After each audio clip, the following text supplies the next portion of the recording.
중세 사람들은 지구의 끝을 포르투갈로 생각했다고 합니다. 지금은 포르투갈의 수도가 되어져 있습니다만 한때는 스페인령에 속해 있던 리스본이라는 항구 도시가 있습니다. 그 항구 도시에 해안이 끝나는 곳에 큰 바위 하나가 있었다고 합니다. 그 바위에 다음과 같은 글이 쓰여져 있었다고 합니다. 여기가 끝이다. 이 너머엔 아무것도 없다. 그러나 1492년 한 사람이 항구에 찾아오게 됩니다. 배에 올라서 함께한 사람들에게 외칩니다. 이 글은 사실이 아닙니다. 여기가 끝이 아닙니다. 저 너머에 위대한 희망의 세계가 있습니다. 그가 누군가 하면은요, 바로 탐험가 콜럼버스였습니다. 그는 마침내 위대한 아메리카 대륙을 발견하는 자가 됩니다. 우리 신앙생활에도 마찬가지입니다. 인생 여정에 절망적인 상황 만나면 모든 것 끝났다고 포기하는 사람들이 있습니다. 반면에 좌절, 절망을 거부하고 희망을 붙드는 사람이 있습니다. 그들에게도 인생의 막다른 골목이 있을 수 있습니다. 그러나 그들은 더 위대하고 아름다운 희망의 세계를 봅니다. 가능의 세계를 보게 됩니다. 내가 할 수 있는 작은 일부터 시작하는 지혜로운 성도님 되기를 바랍니다. 바로 이런 사람이 신앙의 사람, 하나님의 사람, 바로 이런 사람이 빈들에서 기적을 만날 수 있습니다. 사랑하는 성도님들, 코로나19 바이러스가 갑작스럽게 찾아왔습니다. 우리 모두에게 고통을 주고 있습니다. 많이 힘들어하고요, 두렵습니다. 점점 낙심되어지고요, 잘전되어집니다. 왜 이런 상황 연출이 됩니까? 문제, 상황만 바라보기 때문에 그렇습니다. 절망할 수밖에 없는 현실만 바라보기 때문에 그렇습니다. 하나님 바라보지 않고 상황 바라보기 때문에 그렇습니다. 누구나 인생 살다 보면요, 문제 만납니다. 문제가 고난이고요, 문제가 환난이고, 문제가 내 힘으로 해결할 수 없는 것들입니다. 누구나 필연입니다. 지금 우리 곁에 많은 사람들이 코로나19 때문에 한편 걱정하고 한편 절망하고 있습니다. 정치도 사회도 불안하고요, 경제도 어렵습니다. 더욱 미래는 불투명합니다. 모두 빈들에 서 있는 사람들처럼 보입니다. 그러나 예수님을 주님으로 믿는 성도는 바로 이때의 희망이 무엇인지, 소망이 무엇인지를 선포해야 합니다. 모든 사람들이 죽게 생겼다고 말하는 그 상황 속에서 오히려 기적을 꿈꿔야 합니다. 오늘 본문에도 거다란 문제에 직면하여 절망하는 사람들이 있고 오히려 감사하는 사람들이 있습니다. 무수한 무리들이요, 뒤를 쫓습니다. 누구를요? 예수님을요. 예수님 통하여서요, 새로운 것들이 허락되어집니다. 말씀 들을 때마다 눈이 열리고 귀가 열리고 또 다른 세상을요, 목도하고요, 거기에 서 있는 경험을 합니다. 시간 간 줄 모릅니다. 갑자기요, 배에서요, 죽겠다고요, 오그락거립니다. 식사 시간이 지난 겁니다. 그런데 음식을 제공받을 수 있는 환경이 아닙니다. 바로 여기에 문제가 있었던 겁니다. 교회 생활을 오래 했으면 아주 어렸을 때부터 오병이어의 기적 잘 알고 있는 이야기입니다. 보리떡 5개, 물고기 2마리입니다. 예수님 그 오병이어로 기적을 일으켰습니다. 예수님을 통한 그 빈들의 기적을 방해하는 요소가 우리의 눈에 띕니다. 뭔가요? 누구나 동의합니다. 누구나 눈에 보여지는 현상이기에요. 거기에 입술로 고백하는 내용이 뭡니까? 부정적인 이야기고요. 그리고 부정적인 그런 환경의 모습들을요, 이야기를 합니다. 제자 가운데 빌립이요, 이런 사람이었습니다. 수천 수만의 군중 보고요, 예수님께요, 이 사람들을 먹일 수 있는 떡을 어디서 구할 수도 없습니다라고 이야기를 합니다. 이때 계산이 빠른 필립이요, 이 사람들의 시장기만 면하려고 해도요 대략 200대라뇨, 요즘에는 기백만 원 들 겁니다라고요 이야기를 합니다. 빌립의 계산의 문제점이 무엇입니까? 눈이 있으니 봅니다. 군중들을요. 눈이 있으면서 봅니다. 손을 모아도요 감당이 어렵다는 것을요. 그런 문제만 보았습니다. 예수님을 보지 못한 겁니다. 만약에 믿음의 사람 빌립이요, 그 상황 속에서 어떤 답변을 해야 됩니까? 주님은 하나님의 아들입니다. 주님은 모든 것 다 할 수 있습니다. 주님이 물을 통하여 포도주를 만들었고, 주님이 죽었던 자를 다시 살렸습니다. 주님만이 능히 이 군중들을 먹일 수 있을 줄 믿습니다. 믿음의 사람의 입술이요 침묵하고요, 그 믿음이 어디로 사라졌습니까? 오늘날도 마찬가지입니다. 문제에 부딪힐 때마다 우리의 부족한 자원만 바라보고 어려운 처지만 보고 살아가고 있다라는 것 현실입니다. 우리가 필요할 때마다 채워주신다고 약속하신 하나님 바라보지 못합니다. 하나님 약속 붙잡지 못합니다. 어려운 문제 속에서요 그 문제에서 헤어나지 못합니다. 문제를 붙들고 계신 하나님 어디 계십니까? 어느 하가가 무서운 풍랑을 만난 배 한 척을 그렸습니다. 그림을 보는 가운데요, 하가가 그린 그림 안으로 한번 들어가는 가운데 금방이라도요 배와 승객들이요 큰 파도에 삼킬 듯하게 보여지는 광경입니다. 그런데 이상한 것은 그 배에 탄 사람들의 표정이요 겁에 질려서 두려움에 떠는 것이 아닙니다. 여유가 있고요 즐거운 표정을 짓고 있습니다. 그림을 보면서 더 가까이 살펴보는 가운데 눈에 보여지는 것이 있습니다. 그 배의 키를 잡고 항해하는 선자가 바로 예수님이었던 겁니다. 코로나19의 고난 중에 계신 성도님들, 왜 지금 예수님 바라보지 않습니까? 그분은 지금 우리를 도와주시려고 합니다. 눈에 초점을 달리하십시오. 내 인생의 핸들 붙잡고 계신 분이 예수님인 걸 인정하십시오. 문제를 바라봤던 그 눈을요 이제는요 턴을 하시고 예수님 바라봐야 될 줄 압니다. 야맹증에 걸린 사람은 눈의 초점이 흐려집니다. 밤이 되어지면 길 거닐다 보면은 내가 원하는 길 반대로 다른 길을 걷게 됩니다. 지궁창에 빠지기도 하고요, 전봇대에 부딪힐 수도 있습니다. 그리고 달려오는 물체에 내 몸을 던질 수도 있습니다. 우리의 눈은 언제나 초점이 바로 맞춰져 있어야 됩니다. 서커스단의 공중 줄타기라는 곡에서는요 앞만 보고 걸어갑니다. 술렁거리는 군중들, 두려움에 떠는 아이들의 그 소리에 길을 빼앗기고 눈을 빼앗기면은요 줄에서 떨어지게 됩니다. 우리가 믿는 기독교의 신앙은요 절망 보는 것 아닙니다. 어둠 보는 것 아닙니다. 우리의 모든 것을 삼키려고 하는요 그 파도의 파고를 바라보는 것 아닙니다. 그리스도 예수 안에 있는 무한한 능력, 그 주님이 주시는 소망, 그것을 바라보는 삶입니다.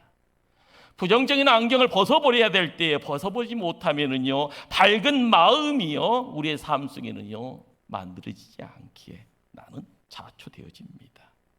신앙 가지고 있다고 하면서도요 부정적인 눈을 갖고 있습니다. 부정적인 마음 가지고요 입으로 토로합니다. 불평을 이야기합니다. 가야 되지 않을 곳에 가서 내 육신을 세워놓습니다. 그 다음에는요 nothing입니다. 그 다음에 out입니다.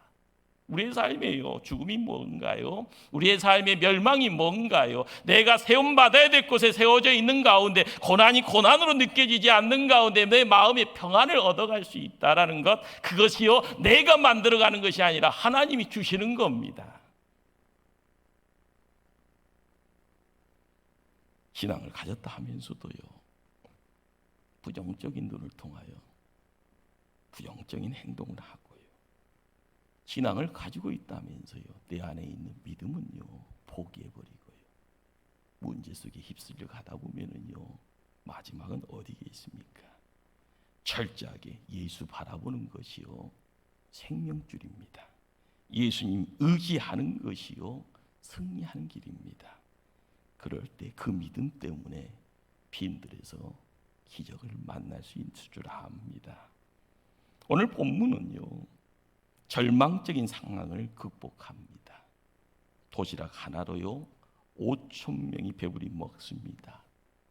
하나를 통하여서 5천 배의 기적을 낳는, 거기 중요한 요소가 무엇인가?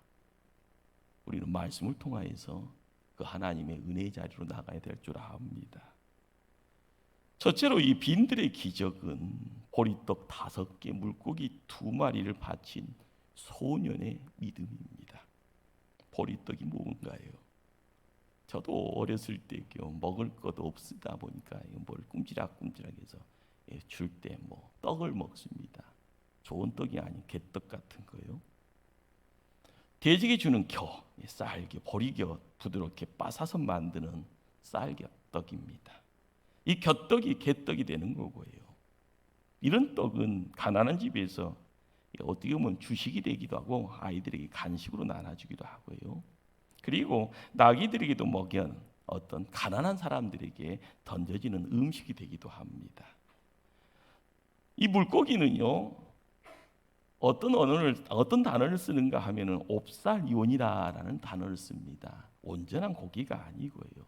어부들이요 그물을 던져서 큰 그물도 고기도 건져지지만 거기에 작은 새끼도 얹어옵니다.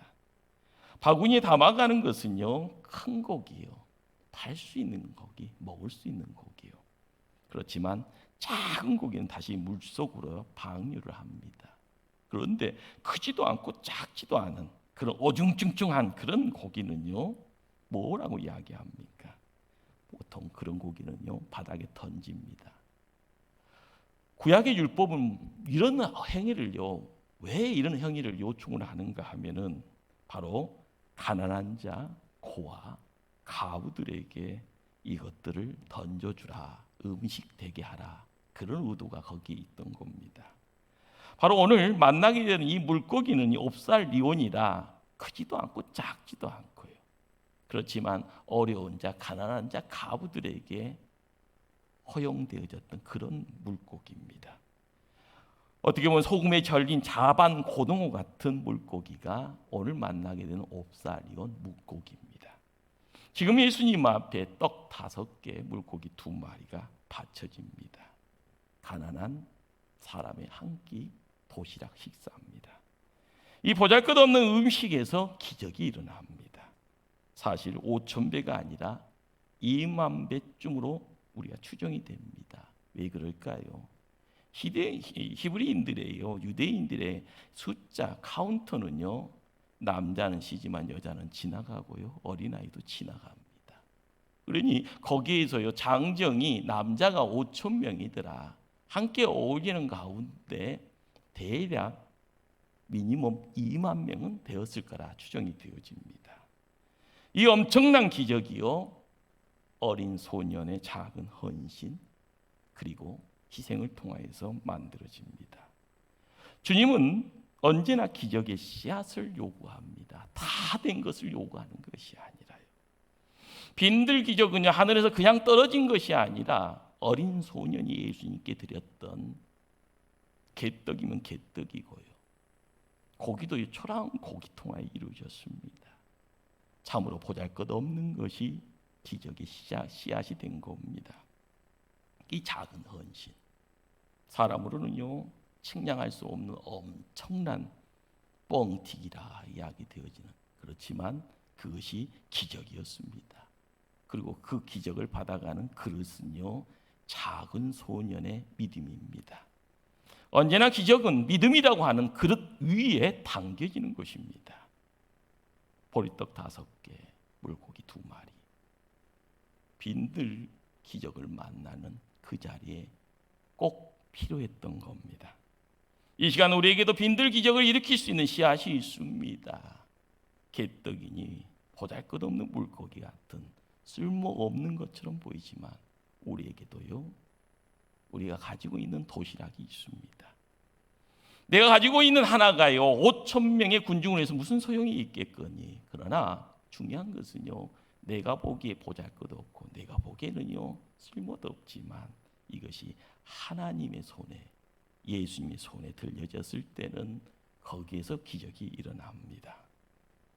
요즘 많은 사람들이 코로나19로 말미암아 크게 외쳐지는 소리에요 공포심을 느낍니다. 문자 하나를 받으면서요 벌벌 떱니다. 그리고요 숨으려고 합니다. 왜요? 내 생명이 중요하니까요. 내가 갖고 있던 믿음이 손실됩니다. 철삭되듯이요 깎여나갑니다. 하나님이 우리에게 세상 다스리는 통치권 주었다고 이야기합니다. 믿습니까? 세상 바라보면서요 하나님이 다스리라고 이야기했던 내용들이 우리의 눈에는요 사라져 있습니다. 코로나의 쓰나미 때문에 모든 것이 휩쓸려 갔습니다. 내 믿음을 예수님께 드려질 때 기적의 씨앗이 되는데, 어린 소녀는 어머니가 싸준 도시락에 초라하다고 주춤거리지 않았습니다. 아깝다고 인색하지도 않았고요, 가졌던 그 전부를요 내놓았습니다. 내놓았던 거, 거창한 단어 안 써도 됩니다. 그냥 내놓은 겁니다. 놓는다라는 것 자체예요 우리가 이야기하는 믿음이라는 단어가 숨겨져 있습니다. 우리가 코로나19의 치사율 앞에 너무 작아 보입니다. 내가 가지고 있는 것이요 무용지물이요 아무런 능력이 없는 것처럼 보입니다. 이제껏 능력이라고 외쳤던 것들이 아무 소용이 없게 보입니다.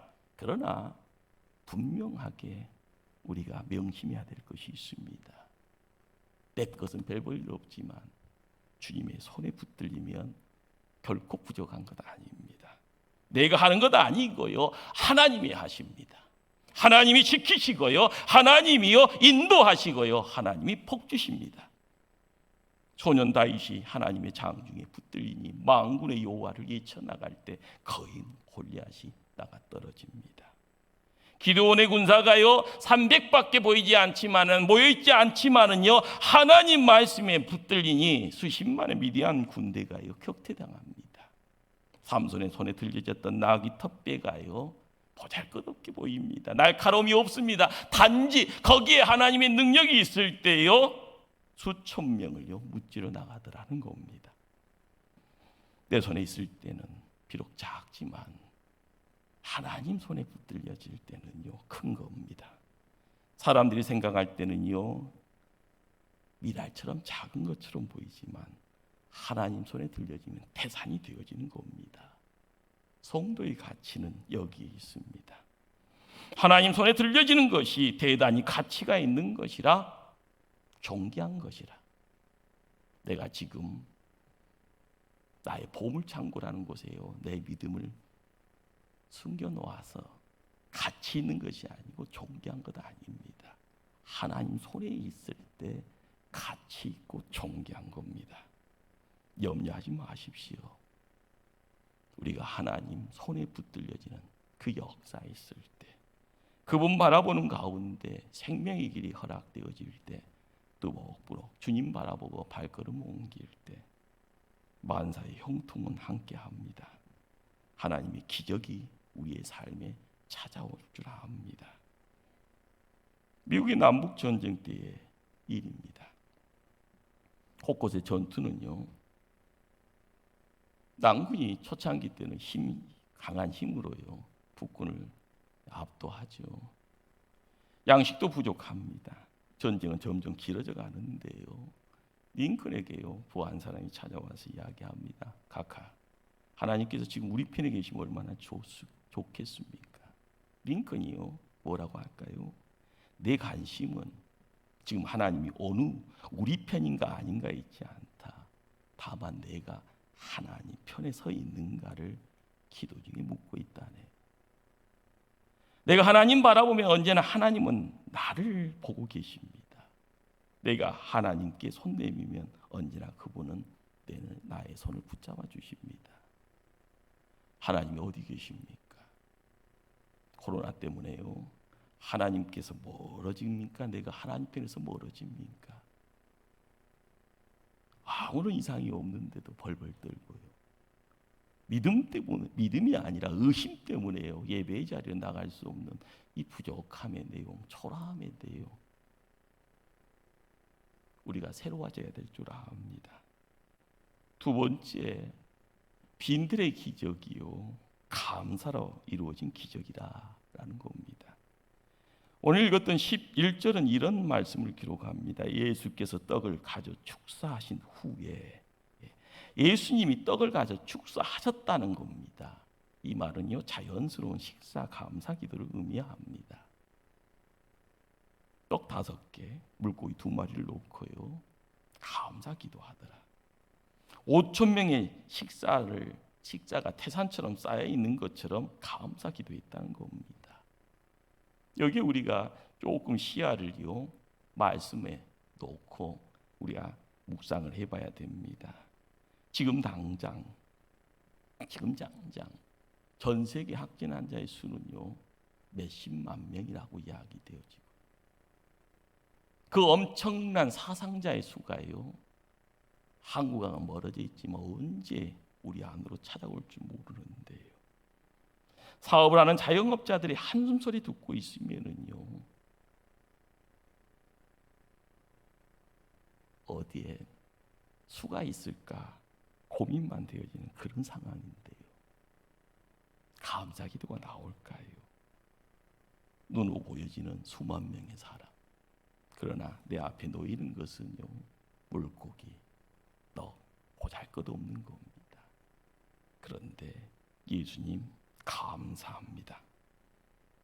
그럴 때 하나님의 손길이 임하니 5,000배가 임하더라라는 겁니다. 우리는 이런 기도를요, 갑을 감사기도, 선불 감사기도, 이런 말을 씁니다. 받았기에, 축복 받았기에 뭔가를 소유했기에 감사하는 것이 아니라 믿음으로요, 미래의 것이 마치 미리 당겨져 내 것 되어진 것에 대한 감사. 시간 지나서요, 배불리 먹게 되어지더라. 12강주리가 남았더라. 우리는 이 시간적인 찰나의 시간에 이루어지는 하나님의 간섭에 대한 이야기들을요, 불가사의라고 이야기합니다. 우리가 이해될 수 없는 그 불가사의를요, 우리는 기적이라고 이야기합니다. 그러나 마중물처럼요, 감사 기도를 통하여 불가사의와 기적은 거기에 있는 태산처럼 큰 무리들을요, 다 배불리 먹였더라라고 이야기합니다. 우리의 삶의 자리에 엘리야는 손바닥만한 구름을 바라보면서요, 끊임없이 무릎 꿇고 기도합니다.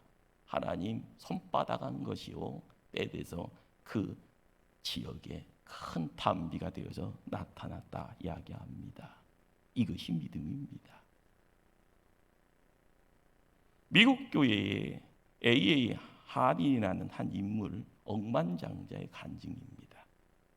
그런 평탄하게 잘 먹고 잘 살 때는요, 교회에 나가서 감사인 11조라는 것 아예 생각지도 않았다고 합니다. 그런데 철저하게 실패하고요, 수천만 달러의 빚이 지고 나서 수가 없어서 교회에 나와서 펑펑 울고 있었다고 합니다.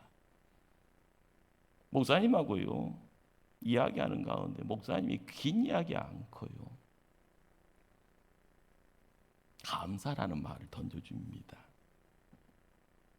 그냥 감사 기도하라고요. 한참 동안이요, 목사님 떠난 뒤에 예배당에서 넛을 놓고 있다가 감사의 조건을 생각합니다. 도무지 감사할 것 없었던 것처럼 보였던 그 상황 속에서요, 반복적으로 감사 기도를 드렸더니요, 성령의 감동 가운데요, 감사와 함께 눈물이 쏟아지더라는 겁니다. 지금까지 우리 가정, 사업 지켜주신 하나님께 감사. 실패 중에도 다시 설 수 있는 내 육신의 건강 주심에 감사. 실패 중에도 사랑하는 아내, 자식들이 삐뚤어지지 아니하고 내 곁에 있으니 감사. 어둠처럼 보였던 그 상황 속에서요, 1시간쯤 감사의 거리를 찾아가며 기도했던 그 자리에 마음에 결정을 합니다. 11조를 작정을 하게 된 겁니다. 기업의 경영 원칙을 보게 되면은요, 1차적으로 부채를 해결한 다음에요, 자선 사업도 하고 11조도 하는 것이요, 어떻게 보면 순리일 텐데 그런 빚더미 속에서도 11조를 시작합니다.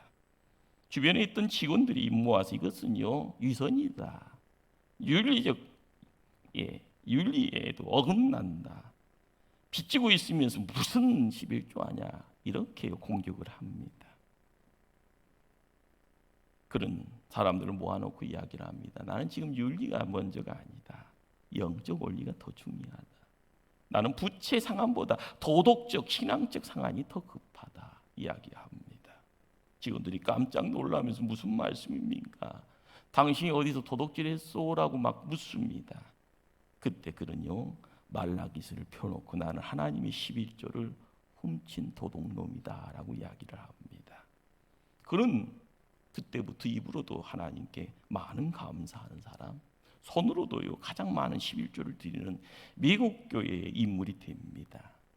불가능해 보이는 상황, 그 상황 속에서 드려지는 감사가요 어둠의 틈을 비집고요 이 땅의 새로움을 이야기하고요 생명을 이야기하고 이 땅에 빛을 임하게 하는 그러한 손길이 되어집니다. 빈들의 기적은 바로 보잘것없는 것처럼 보여지는 감사를 통해서 비록된 겁니다. 한국교회가 참으로 어려운 시기를 지금 보내고 있습니다. 교회의 부흥이 무슨 말입니까? 예배로 모이는 것 자체까지 남들의 시선, 남들의 감시를 받고 있는 상황입니다. 개척교회들이요, 삼각교회들이 문 닫고 있습니다. 한국교회가 최악의 위기 상황에 처해 있습니다. 교회의 영적 상태는요, 지금 코로나로 인해 두려움 때문에 배고파하고 있습니다. 배고파 죽을 것 같다라고 지금 시름소리를 토하고 있습니다. 보십시오. 과거 교회는 항무지 같은 영적 빈들에서 시작했습니다. 현재 한국교회는 분명히 빈들에서 일어난 기적입니다. 우리 모두 초창기의 기적의 자리에서 시작은 못했다 할지언정 우리는 그 기적의 현장에 서 있는 한 분 한 분들입니다. 우리 한 분 한 분은 모든 기적을요 일으켰던 그러한 주인공으로서 과거가 아니라 현재가 아니라 미래를 바라보고 가야 됩니다. 우리는요 하나님의 기적의 능력을 믿어야 합니다. 그 능력이 내 안에 있습니다. 믿음의 은사 내가 가지고 있습니다. 환경이 어렵다고 결코 포기하거나 낙심하지 마십시오. 기적을 꿈꾸시고요 기적의 자리에 세움받는 일꾼들 되어야 될 줄 압니다. 요한복음 14장 12절 말씀입니다. 내가 진실로 진실로 너에게 이르노니 나를 믿는 자는 나의 하는 일 저도 할 것이요 또한 이보다 큰 것도 하리니 이는 내가 아버지께로 감이니라. 지금 상황이 빈들이라고 모든 것 끝장난 것처럼 자포자기 체념하지 마십시오. 내가 지금 빈들에서 기적을 일으키는 그 주님 만날 수 있다. 그 주님 앞에 내 믿음 드리고 내 감사 드릴 때 하나님 새로운 역사 만들어 가신다라는 것 믿고 나아가 하나님께 영광 돌려야 될 줄 믿습니다. 기도하시겠습니다.